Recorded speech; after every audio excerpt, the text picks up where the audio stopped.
മന്ത്രി തന്നെ ആ കാര്യം വെളിപ്പെടുത്തിയിട്ടുണ്ട്. മാത്രമല്ല ഇത് ഇന്റർനാഷണൽ കോടതിയിൽ കേസും നടക്കുന്ന ഒരു കാര്യമാണ്. അതിനകത്തൊന്നും ഒരു രൂപ പോലും സംസ്ഥാന സർക്കാരിന് നഷ്ടമുണ്ടായിട്ടില്ല എന്നും കൃത്യമായിട്ടുള്ള പണമിടപാട് നടന്നതിന്റെ രേഖകൾ ഈ പണം കൊടുത്ത സ്പോൺസറുടെ കയ്യിൽ ഉണ്ട് എന്ന കാര്യം വെളിപ്പെടുത്തിയിട്ടുണ്ട്. സ്വാഭാവികമായിട്ടും അവരെ കൂടി കേൾക്കാൻ നിങ്ങൾ തയ്യാറാവണം. ഇനിയിപ്പോൾ അതിനകത്ത് എന്തെങ്കിലും ഉണ്ടെങ്കിൽ അത് ഗവൺമെന്റ് UDF ആണല്ലോ, അന്വേഷണം നടത്തട്ടെ. പക്ഷെ വെറുതെ ഈ പുകമറ സൃഷ്ടിച്ചിട്ട് ഇപ്പോൾ ചർച്ച ചെയ്യുന്ന കാര്യങ്ങളിൽ നിന്നും ശ്രദ്ധയിരിക്കാനുള്ള ശ്രമം അത് ശരിയല്ല എന്നാണ് അഭിപ്രായപ്പെടാനുള്ളത്. ഞാൻ പറഞ്ഞു വെള്ളാപ്പള്ളിയുടെ കാര്യത്തിനകത്ത് മതനേതാക്കളുടെ തിണ്ണ നിരങ്ങില്ല, സമുദായ നേതാക്കളുടെ തിണ്ണ നിരങ്ങില്ല എന്നാണ് VD സതീശൻ നേരത്തെ പ്രസംഗിച്ചത്. എന്നാൽ തെരഞ്ഞെടുപ്പ് സമയത്ത് എല്ലാവരുടെയും തിണ്ണ നിരങ്ങിയത് ആരാണ് എന്ന് അതാത് സമുദായ നേതാക്കൾ തന്നെ വെളിപ്പെടുത്തിയല്ലോ. ഇപ്പൊ NSSന്റെ ആസ്ഥാനത്ത് പോയി ഇരുന്ന കാര്യം NSSന്റെ പ്രസിഡന്റ് നേരത്തെ ജനറൽ സെക്രട്ടറി നേരത്തെ പറഞ്ഞിട്ടുണ്ട്. അപ്പോ നേരത്തെ SNDPയുടെ നേതാവിനെ പോയി കണ്ടിട്ടുണ്ട്. തുഷാർ വെള്ളാപ്പള്ളിയുടെ വീട്ടിലേക്ക് ഒരു പ്രധാനപ്പെട്ട മന്ത്രി തന്നെ പോയിട്ട് അങ്ങോട്ട് ഷാൾ അണിയിച്ചിട്ടുണ്ട്. ബിന്ദു കൃഷ്ണ എന്ന് പറയുന്ന മന്ത്രി പോയി ഷാൾ അണിയിക്കുന്ന ഇത്ര നമ്മൾ കണ്ടതാണ്. അപ്പൊ പറയുന്ന വാക്കിന് ഒരു വിലയും ഇവർ തന്നെ കൊടുക്കുന്നില്ല. ഇവരുടെ വാക്കും പഴയ ചാക്കുമെല്ലാം കണക്കാണ് എന്ന രൂപത്തിലേക്ക് കാര്യങ്ങൾ വരുന്നു എന്നത് ഓരോ ദിവസവും നമ്മൾ കണ്ടുകൊണ്ടിരിക്കുകയാണ്. അർജന്റീനിയൻ ടീമിനെ കേരളത്തിലെത്തിക്കുന്നതുമായി ബന്ധപ്പെട്ട് ഗുരുതരമായ നിയമനങ്ങളും വന്നിട്ടുണ്ട്. അതോടൊപ്പം തന്നെ മുൻ മന്ത്രി അബ്ദുൾകുമാറിനെതിരെ ആരോപണത്തിൽ നിൽക്കണം. DYFയുടെ നിലപാട് അതില് മന്ത്രി തന്നെ ആ കാര്യം വെളിപ്പെടുത്തിയിട്ടുണ്ട്. മാത്രമല്ല ഇത് ഇന്റർനാഷണൽ കോടതിയിൽ കേസും നടക്കുന്ന ഒരു കാര്യമാണ്.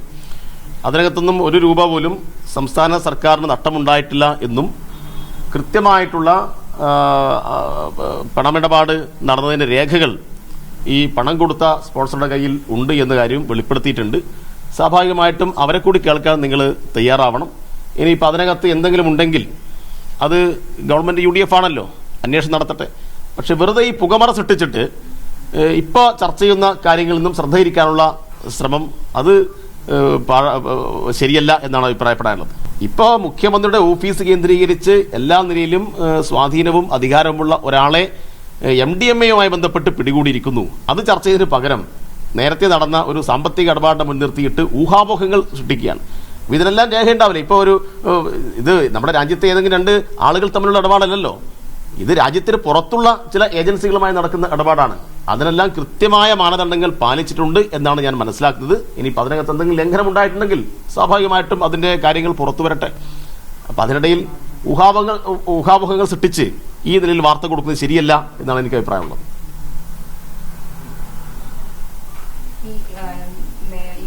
പോസ്റ്റുകൾ ഡിലീറ്റ് ചെയ്യുന്നതും ഈ മെറ്റയുമായി ഉപയോഗിച്ച് നീക്കം ചെയ്യുന്നതിന് ഏറ്റവും പ്രധാനപ്പെട്ടത് ഈ മാധ്യമങ്ങളുടെ വാർത്ത വരുന്നത് നീക്കം ചെയ്യുന്നതിനൊപ്പം തന്നെ പൊതുപ്രവർത്തകർ ഇതുമായി ബന്ധപ്പെട്ടിരുന്ന പോസ്റ്റുകളടക്കം ഇന്നു മുതൽ കാണാതാകുന്ന ഒരു സാഹചര്യമുണ്ട്. അത് അത്യന്തം ഗൗരവമായിട്ടുള്ള പ്രശ്നമാണ്. എനിക്കും നിങ്ങളെ മാധ്യമപ്രവർത്തകർ ഉൾപ്പെടെ ഗൗരവത്തിലെടുക്കേണ്ട ഒരു കാര്യമാണ്. കാരണം കേരളത്തിൽ ഇങ്ങനെ സമാനമായ അനുഭവം ഇതുവരെ ഉണ്ടായിട്ടില്ല. കാരണം മുഖ്യമന്ത്രിക്കെതിരായിട്ട് രാഷ്ട്രീയ വിമർശനം വരുമ്പോൾ അത് രാഷ്ട്രീയമായി മറുപടി പറഞ്ഞു പോവുകയല്ലേ ഉണ്ടാവുക. വിമർശനങ്ങൾ സ്വാഭാവികമല്ലേ. പ്രതിപക്ഷം എന്തെല്ലാം ആരോപണങ്ങൾ ഉന്നയിക്കും. അപ്പൊ അത്തരം ആരോപണങ്ങൾ ഉന്നയിക്കുന്ന ഘട്ടത്തിൽ അല്ലെങ്കിൽ അത്തരം വിമർശനങ്ങൾ ഉന്നയിക്കുന്ന ഘട്ടത്തിൽ അതിനെല്ലാം ഫലപ്രദമായി നേരിടാൻ ആവശ്യമായിട്ടുള്ള ധൈര്യം കാണിക്കണം. ഇത് ഭീരുത്വമാണ് എന്ന് മാത്രമല്ല, കേന്ദ്രം ഭരിക്കുന്ന BJPയെ സ്വാധീനിച്ച് BJPയുടെ ഇംഗിതങ്ങൾ കേരളത്തിൽ നടത്തിക്കൊടുക്കാമെന്ന കരാറിന്റെ അടിസ്ഥാനത്തിൽ തിരിച്ച് ചില ഉപകാരങ്ങൾ ഇങ്ങോട്ട് ചെയ്തു കൊടുക്കുകയാണ്. ഇപ്പൊ വന്ദേ മാതരം പാടാൻ ആവശ്യമായ സൗകര്യം ചെയ്തു കൊടുത്തല്ലോ, സത്യപ്രതിജ്ഞാവേളയിൽ ചെയ്തു കൊടുത്തു. ഇങ്ങനെ പല കാര്യങ്ങളും RSSന് ചെയ്തു കൊടുത്തിട്ടുണ്ട്. യൂണിവേഴ്സിറ്റികൾ തുറന്നു കൊടുത്തിട്ടുണ്ട്, VC നിയമനം നടത്തി കൊടുത്തിട്ടുണ്ട്, സെനറ്റിലേക്ക് ആളുകളെ റിക്രൂട്ട് ചെയ്ത് കൊടുത്തിട്ടുണ്ട്, ചില പ്രധാനപ്പെട്ട പോസ്റ്റുകളിൽ RSS പറയുന്ന ആളുകളെ വെച്ചു കൊടുത്തിട്ടുണ്ട്. അതിന് പ്രത്യുപകാരമായിട്ട് കേന്ദ്ര ഗവൺമെന്റ് VD സതീശന് ഇത്തരം കാര്യങ്ങൾ ചെയ്തു കൊടുക്കുന്നു എന്ന് വേണം കാണാൻ. അല്ല, ഇതിനൊന്നും മുഖ്യമന്ത്രി ഇതുവരെ മറുപടി പറഞ്ഞിട്ടില്ല. ഈ മാധ്യമ സ്വാതന്ത്ര്യത്തെയും ജനാധിപത്യ രീതിയും ഒക്കെ മറികടക്കുന്ന തരത്തിലുള്ള പ്രവർത്തനങ്ങളല്ലേ മുഖ്യമന്ത്രിയുടെ ഭാഗത്തുനിന്ന് ഉണ്ടാകുന്നത്? അത്യന്തം ഗൗരവമാണ്. കാരണം അതായത് ഫേസ്ബുക്കിലിട്ട് ഉദാഹരണം പറഞ്ഞാല് നമ്മുടെ കടലിൽ കാണാതായിട്ടുള്ള ജോണിന്റെ മകൾ, ആ പെൺകുട്ടി അങ്ങേയറ്റം പ്രയാസം കൊണ്ടാണ് പിന്നെ സാമൂഹ്യ മാധ്യമങ്ങളല്ല, ചാനലുകളോടെ പ്രതികരിച്ചത്. ആ കുട്ടി തന്നെ പറഞ്ഞത് എനിക്ക് സാമൂഹ്യ മാധ്യമ അക്കൗണ്ടുകളൊന്നും ഇല്ല എന്നാണ് ആ കുട്ടി പറഞ്ഞത്.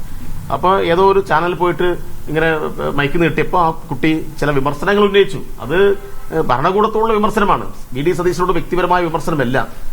പക്ഷെ ആ അച്ഛനെ നഷ്ടപ്പെട്ട കുട്ടിയുടെ പങ്കുവെക്കപ്പെട്ട വേദന എന്റെ ഭരണത്തിന് എനിക്ക് ഒരു കോട്ടമുണ്ടാക്കും എന്ന് കണ്ടിട്ട് അതുപോലും മെറ്റയെ സ്വാധീനിച്ചിട്ട് നീക്കിക്കളഞ്ഞു എന്നുള്ളതാണ്. അപ്പൊ മാധ്യമ സ്വാതന്ത്ര്യം, പൗരന്മാരുടെ പ്രതികരിക്കാനുള്ള സ്വാതന്ത്ര്യം, അതിനെല്ലാം പുച്ചുവിലങ്ങിടുന്ന ഒരു സമീപനത്തിലേക്ക് മുഖ്യമന്ത്രി പോകുന്നു. ഇത് ശരിയല്ല.